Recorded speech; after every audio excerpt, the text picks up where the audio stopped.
Okay. I want to start by saying I'm not an expert in WebAssembly, and I've never even written a line of code for the browser. So take everything I say with a grain of salt. I'm also going to assume very little knowledge of WebAssembly and start with an introduction to WebAssembly, and then move on to motivating, using WebAssembly to kind of bring reactive concepts to the Internet of Things and solve some problems that I'm currently facing. And this is a food for thought presentation, and I welcome your feedback on these ideas. So before I start, this talk represents my personal experiences, doesn't represent my employers, past or present. I'm currently employed at Tesla. My perspective comes from working on building software for operational technology, so software for services that are controlling physical things or providing critical functions. So first, what's WebAssembly?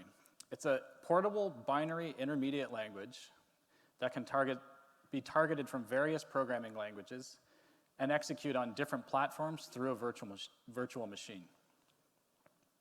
Many languages can compile to WebAssembly, so C, C++, C#, Rust, Python, Swift, Go.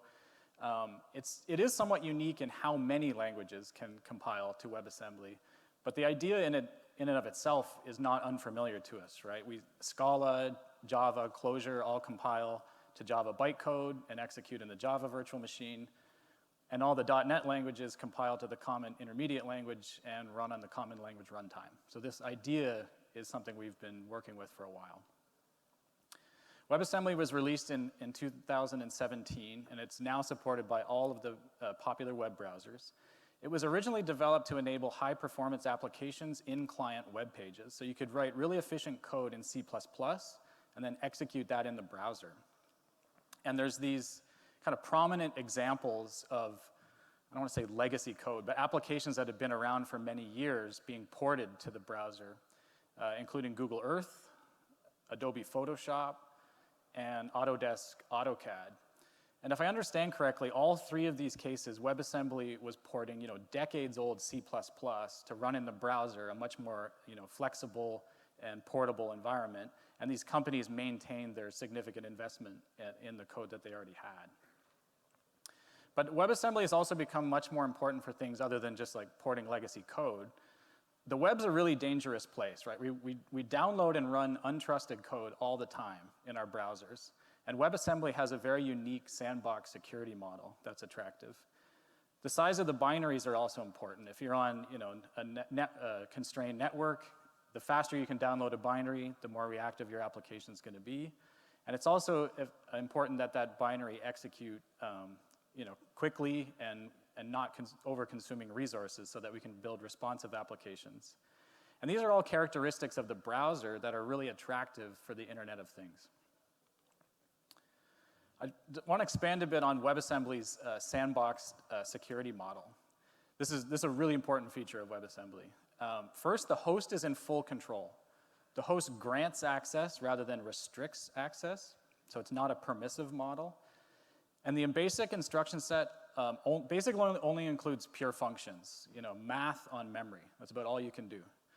You cannot open ports, you cannot read and write files, you cannot read and write shared memory. There's not even an instruction set to do that. So conceptually, WebAssembly is this. You take code in your language of choice, you compile to a WebAssembly binary, and then you load that binary into a sandbox that's running in an application. The application may be in a browser, or it could be outside of a browser. So V8 is the high-performance JavaScript and WebAssembly engine that's used by Chrome and by Node.js. But then there's all sorts of host runtimes, some of which can be run on constrained devices, like IoT devices. These runtimes are newer than V8, and there's a lot of innovation happening here. It's really developing rapidly. Now, with such an limited instruction set, basically math on variables, WebAssembly doesn't actually sound very useful. So there's also this thing called the WebAssembly System Interface, or WASI, which is a standard set of imports for I/O, interprocess communication, think POSIX. I'm not actually excited about this at all. As we'll see later in the presentation, in the context of IoT, I'm more interested in limiting what can be done rather than expanding WebAssembly to build really rich applications that are doing a whole bunch of I/O. I'm not interested in doing that. WebAssembly also promises good performance, so it has just-in-time compiled or ahead-of-time compiled, has near-native execution, also has predictable performance because there's no garbage collector, and it does support single instruction, multiple data for efficient processing of multiple pieces of data in parallel using a single instruction. And this can be attractive in IoT cases for running like forecasting or machine learning models where you're doing a lot of math on vectors. So as I mentioned, I don't program for the browser, so why am I intrigued by WebAssembly? I'm intrigued by using it in the cloud and on the edge for IoT, and let's start with the cloud. So first off, WebAssembly is attractive to service providers who want to run untrusted client code and do so safely and efficiently. A few examples here, Cloudflare and Fastly both accept client code and then move that closer to their customers through their global networks. Red Panda runs client code hosted in event streams. Cloudflare and Red Panda both use the V8 runtime, so the thing that's embedded in Chrome, that's what they chose to use. Fastly originally started developing their own runtime called Lucent, but recently abandoned it for Wasmtime, and they're now investing in Wasmtime.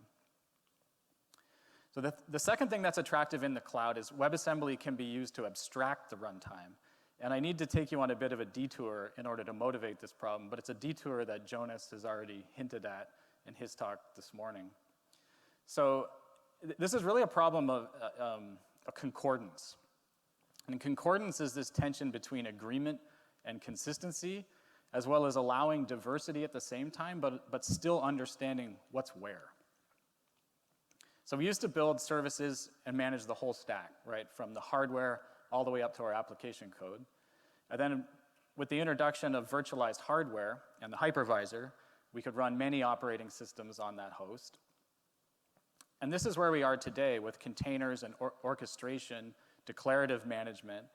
But let's look inside those containers. I think this is where the problem still exists. So inside one of those containers, you're probably pinned to some kind of Docker image. You might have installed root CA certificates and some tools. Then you get to your application binary, which maybe has an HTTP server, and you have some kind of library for parsing JSON. Maybe you also expose a gRPC endpoint. You publish some events to Kafka. You have Prometheus metrics so that you have observability. Now, if that application needs to store state, maybe it's paired with another container in a deployment that has a database that persists state. That means you have a client library for that database. And then finally, we get to this thing that we call the app that has our business logic. And maybe you have tens of services like this, and that allows your teams to work independently, and perhaps you've inherited some legacy services, or you've slowly introduced new technologies into your stack, and this is still kind of manageable. But this concordance problem becomes a real problem with hundreds of services like this. And just to take an example, let's say that there's a security vulnerability in that HTTP library that you're using for your HTTP server. Which services are running that vulnerable version? And how do I go patch all of them? Equally, how do we maintain consistency as our programming practices evolve, or we update our libraries over time? So I think, as Jonas mentioned earlier, this trend is just going to continue, and we're just going to go higher and higher up the stack in the levels of abstraction. And I would, message routing, parsing, persistence, all these kind of things moving down into the infrastructure. And to me personally, I've developed a lot of systems with Akka. And what this looks like to me is taking the fundamentals that are in Akka, but instead of that being compiled in your application binary, that's moving down into the infrastructure layer. And I think WebAssembly has a place to play here, especially with its sandbox execution environment. So you're delivering security, and as well as portable code. Clients can develop applications in whatever language they want, and you don't have to be too opinionated about that. And this enables some great things. So if you think today, if you patch your nodes under Kubernetes, no one needs to know about that, right? The nodes restart, the containers move around. Your infrastructure team can actually take care of that without involving developers. Imagine you could do the same thing with patching your HTTP servers or your library for parsing JSON, something like that. And this was the promise of serverless functions as a service, as we heard earlier. And I definitely think that's the right trajectory. It's just more and more of what is happening there needs to move into the infrastructure. And in the limit, our applications start to look like just pure functions with our business logic. And there are some examples of platforms looking at WebAssembly for making this kind of abstraction. So Crustlet is for running WebAssembly in Kubernetes. Wasm Cloud are these portable actors plus a suite of tools for messaging, persistence, et cetera. This is the most similar to what I'm familiar with in Akka. And then there's also Suborbital and Wasmflow. And these are, you can think of these, I think, as declaratively composing WebAssembly modules to form an application. So lots of tiny modules composed into a big application. And I'm sure, this week and even yesterday there was a Cloud Native Wasm Day. I'm sure there's all sorts of new announcements in this space. It's evolving pretty rapidly. So the third thing that makes WebAssembly attractive in the cloud is portability. And I think the best way to demonstrate this is to move on now and talk about WebAssembly at the edge. So traditionally, the cloud runs services for asset management, streaming, persistence, big data, all these kind of things. And from the edge perspective, the cloud's really just been a place to kind of throw your data or fetch your data. But joining data in the cloud can be hard. Operating cloud services can be expensive, and services that are cloud-based only work when that IoT device is connected to the cloud. So really to build great products, the cloud platform needs to extend to the edge and take advantage of the edge computing platform. You might want to run stream processing, data storage, a time series historian, these kind of things locally to complement the cloud, and then also be able to run locally when disconnected from the cloud. This is really important for delivering services for critical infrastructure. And I think WebAssembly could have a big role to play here as well, allowing us to move code from the cloud to the edge or the other way around, from the edge to the cloud. I think all of these ideas are best demonstrated through a motivating example. The example is a bit contrived, but hopefully useful for demonstration purposes. So consider a point of sale terminal that displays the price of goods and accepts payment. And I'm going to write the firmware in Rust. So we have a function for determining the price that looks like this. And it just takes simply the item count and multiplies it by the unit price. And the price is calculated as follows. The count and unit price here are hard-coded in the example. They'd be external inputs in the real world. The price function that we just saw returns the price. The firmware has protections against nonsensical prices, returning an error if the price is impossibly low or high. This is me hinting at safety critical functions that are going to be embedded in firmware and aren't going to change. And finally, we return the price to be displayed to the customer. So to release this firmware to the point of sale terminal, the code must be built, packaged, signed. It must go through component testing and integration testing. Some code might have to go through safety certifications or audit. And it must usually goes through some kind of phased distribution where you deploy to certain parts of the world or certain customers first to make sure it's okay, and then you continue your deployment around the world. And this process can often take weeks or months to get a code change from the cloud out to your IoT devices on the edge. So let's see what it actually takes to make a code change. So let's say we want to discount prices during off-peak hours. So from 11 p.m. to 11 a.m., we'll charge half price. So returning to that price function, we'll modify it to return the price during peak hours, and then we'll return half the price in off-peak hours. And the function to calculate the price then needs to be modified to consider the hour of the day and pass that into the price function. And then we need to go through this process again. We need to build, sign, package, integration test, and then distribute to the IoT devices around the world, all to make that very minor code change. So let's look at what this might look like if we used WebAssembly instead. So the first thing we need to do in order to use WebAssembly is to extract the price function into a library. And adding this no-mangle and extern-c, this allows the function to be exposed from the library and called from languages other than Rust. This is documented in the Rust documentation. The function can then be compiled into WebAssembly, which is pretty easy in Rust. And next we must load and call this WebAssembly in the firmware that's going to be running that point-of-sale terminal. And for this example, I'm using the Wasmer client library, but you could choose all sorts of those edge client libraries that I described earlier. So the first step is to load the WebAssembly binary. And then we create the WebAssembly sandbox, and then compile the WebAssembly. This is the JIT compile of it. The price function has no imports from the host, so we're not sharing variables from the host into that WebAssembly function, so there's no imports. We create the instance, and then import the price function by calling the getNative function. Then the last step is to actually use that function that we've extracted from the WebAssembly. So first we call a method. So this is calling that method we just looked at that loads the WebAssembly, compiles it, and returns that price function. Again, this example is a bit contrived. In reality, this only needs to be done once. And then you can reuse that function over and over again. And finally, we call that price function with just slightly different calling semantics from what we had before. And the rest of the program stays the same. So comparing side by side, these are the two price functions. And the WebAssembly version basically boils down to needing to load that WebAssembly function and then just slightly different calling semantics. But overall, our function pretty much stays the same. Okay, so to conclude the motivating example, let's look at making a code change in this new world using WebAssembly. In addition to off-peak pricing, let's say we want to introduce happy hour pricing from 2 to 5 p.m.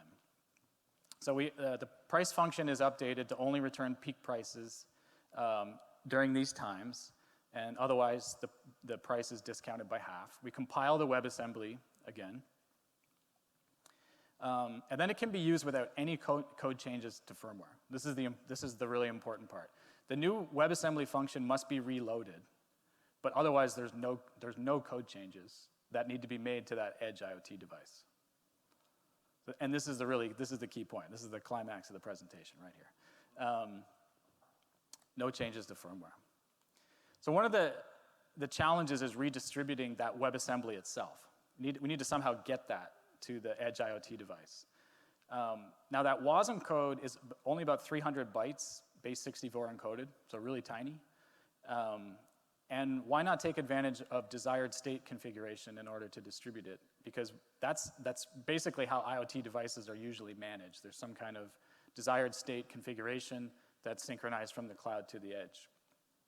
So for example, we might have desired state configuration that sets the state of the device, the language, the tax rate, something like that. So then just include another string with the base 64 encoded WebAssembly. What I have omitted from this example is signing. So in the real world, you'd also sign this WebAssembly so that you can attest it's from a trusted source. And then if we take a look at what used to be a long process of getting a very small code change actually deployed to IoT devices that are out in the field, we can choose now to short circuit that process at any point in time, depending on the value to the business and depending on the risk of that change. And packaging also becomes easy. We just build in and sign a single function that we're going to distribute. And we can move code from the cloud to the edge, or the edge to the cloud very flexibly. So this could be something like this billing calculation in the example I have here. You could also imagine like an inline stream processing calculation that you build in the cloud and then eventually move to the edge to take advantage of the free computing at the edge. This is really going to, I think, allow businesses to iterate faster and respond to customer needs faster. And a business that can pull this off is going to have a competitive advantage. Another thing you can do with the WebAssembly code is that it can be shared, and it can be shared across platforms. So what you might do first is run that WebAssembly code in the cloud, doing some back testing to see, hey, if I make this pricing change, is it going to be advantageous? And once you decide it is, then you move it to the edge. Or you might be running a device shadow or a digital twin, something like that, in the cloud, running the same code. But if you want to run that pricing calculation on a mobile device, you can just move the same WebAssembly there. And instead of having to re-implement that pricing calculation, even though it's pretty trivial logic, you don't have to re-implement it in the language for each platform. Every platform can just use exactly the same code. So at this point, I want to emphasize that the sandboxing of the host application remains essential and complementary to the sandboxing provided by the WebAssembly runtime. And I'm especially thinking about this in applications for critical infrastructure. So in the cloud, this most likely involves the container or the VM or whatever the runtime is. And at the edge, it might involve systemd, container runtime, AppArmor, mini-jail, these kind of things that are still sandboxing the application itself. That's still important. It's also important, as I mentioned earlier, that the host implements constraints on the outputs that are used for actuation and goes through extensive testing for safety critical functions. I wouldn't propose here iterating on safety critical functions of the firmware using WebAssembly. What I'm proposing is iterating on, say, functions that maybe provide a set point that is then used by safety critical functions in the firmware. So let's conclude by addressing some concerns with this approach. Many people object to changing code at runtime. The first objection is security, but here the WebAssembly offers this very restrictive sandbox. So it's much less dangerous than changing arbitrary code. The code should also be signed. And as I just mentioned, the firmware already needs to protect against bad input and bad output because often the firmware is developed by a large team. So the team that's, say, iterating on what the price function is different from the team that's actually doing actuation, and you already need to protect against bad input, bad output. People also object to the combinatorial testing that this involves. So if you can just change code at runtime, then how can I ultimately test all the possible combinations? But IoT devices typically have many configuration parameters, and this already has a combinatorial testing problem. So that problem already exists. I don't see that as a new problem. And then also tracking versions is something people mention. So a customer calls into your support line. How are we going to actually know, if we can change code at runtime, how do I actually know what code they're running? And to me, this is no problem, no different than the problem of what configuration are they running, because we can change so many different configuration parameters and tracking those over time. So I see that as kind of an existing problem. Other people question why WebAssembly? Why this fancy new technology? Why not just use Docker, or why don't we just make a custom binary, sign it, download it? Just because a code is signed doesn't mean it's safe. We learned this with the SolarWinds sunburst attack. So your supply chain is essentially vulnerable. So if the instruction set is large and you can get a vulnerability into a signed binary, well, you can obviously do bad things. So I think that the very, very limited instruction set of WebAssembly is attractive here because it limits what you can do. If you have heterogeneous devices, well, then you're going to have to target each architecture. You don't necessarily have portability of your code. You might have large binaries. You might have large containers. You're going to figure out ways how to download those efficiently to the devices. And if all you want to do is run a function, you might not want to pay the startup time of running a container in order to do it. So I think all these problems can be solved, but I think in the limit, in solving them, you're basically reinventing WebAssembly. So why not embrace WebAssembly and explore that for solving the problem you're trying to solve? And lastly, how do we pick a client runtime? I think this is actually a concern. It is hard to pick one. There's many of them, and they're evolving rapidly. I think security here is also a concern. So if you look at V8, it's been around for many years. It's had a lot of scrutiny. It's not to say it hasn't had security vulnerabilities, but V8 gets a lot of scrutiny. These client web runtimes have had nowhere near that level of scrutiny, and they're going to need that if we're going to run these in safety critical applications. But I also think porting from one of these to another one shouldn't be too bad. You don't have to change the WebAssembly itself, right? You don't have to change that price function. That's not changing. It's only the host environment that you're running it in that's changing. And the interfaces are all fairly similar. So I think if you picked one and decided later that you picked the wrong one and wanted to change, that porting to another one actually shouldn't be too bad. And as I mentioned earlier, many languages can target WebAssembly, but I think some languages are a bit awkward. So I think if you're porting legacy code to run in WebAssembly, this has some advantages. But for Python, the interpreter itself is included in the WebAssembly. For Go, the garbage collection is included in the WebAssembly. This feels pretty awkward. So I think if you're doing new development, I would prefer to do it in Rust. I think the tooling's better, the performance is great. You can still do functional programming, which I'm partial to. So new development, I wouldn't embrace the idea that you can write code in any language and target WebAssembly. Okay, to sum up, WebAssembly, portable, language agnostic, small binaries, efficient, and has this really great, strict sandboxing model. WebAssembly can provide a competitive advantage by being able to iterate faster and move code from the cloud to the edge, or the edge to the cloud. And it also allows us, I think, to abstract more and more of what's embedded in our binaries today down into the infrastructure. If you think this idea is interesting or crazy, please come talk to me. I'm interested in what others think of it. If you want this in written form, if you go to my blog, there's 2 articles that basically summarize what I've talked about here, and it provides some links to different resources on the subject. And that's it.